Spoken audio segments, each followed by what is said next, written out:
சேலம் மக்களவைத் தொகுதி அதிமுக வேட்பாளர் விக்னேஷ் மாவட்ட ஆட்சியர் அலுவலகத்தில் தனது வேட்புமனுவை தாக்கல் செய்தார். இது குறித்த கூடுதல் தகவல்களை நமது செய்தியாளர் ரியாஸிடம் தற்போது கேட்கலாம்.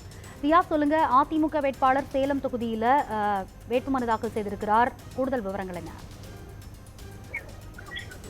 நாடாளுமன்ற தேர்தலை ஒட்டி கடந்த 20ஆம் தேதி வேட்புமனு தாக்கல் தொடங்கி நடைபெற்று வந்துட்டு இந்த சூழ்நிலையில் இன்று முக்கியமான அரசியல் கட்சியினர் தங்களுடைய வேட்புமனுக்களை தாக்கல் செய்து வருகின்றனர்.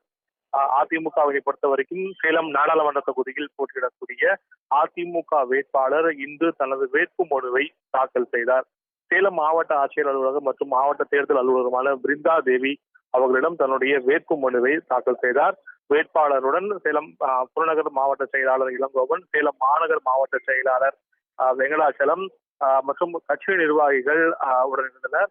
பிருந்தா தேவியிடம் தன்னுடைய வேட்புமனுவை அவர் தாக்கல் செய்துள்ளார். அதிமுகவை பொறுத்தவரைக்கும் ஒரு புதுமுக வேட்பாளர் தற்போது களத்தில் அறிமுகப்படுத்தப்பட்டுள்ளார். இந்த சூழ்நிலையில் அவர் தேர்தல் பிரச்சாரத்தை தொடங்கிய நிலையில் வேட்புமனு தாக்கல், அதாவது இன்றை பொறுத்தவரைக்கும் இன்று தன்னுடைய வேட்புமனுவை தாக்கல் செய்துள்ளார்.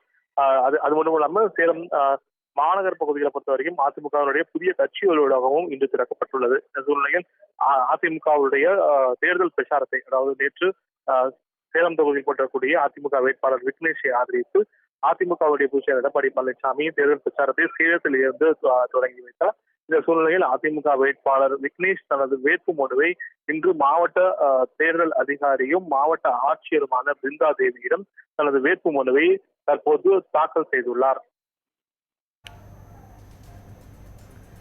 புதுமுக வேட்பாளரான பிரகாஷ் அவர்கள் சேலத்தில் அதிமுக சார்பாக தனது வேட்புமனுவை தாக்கல் செய்திருக்கிறார். விவரங்களை வழங்கியமைக்கு நன்றி ரியாஸ்.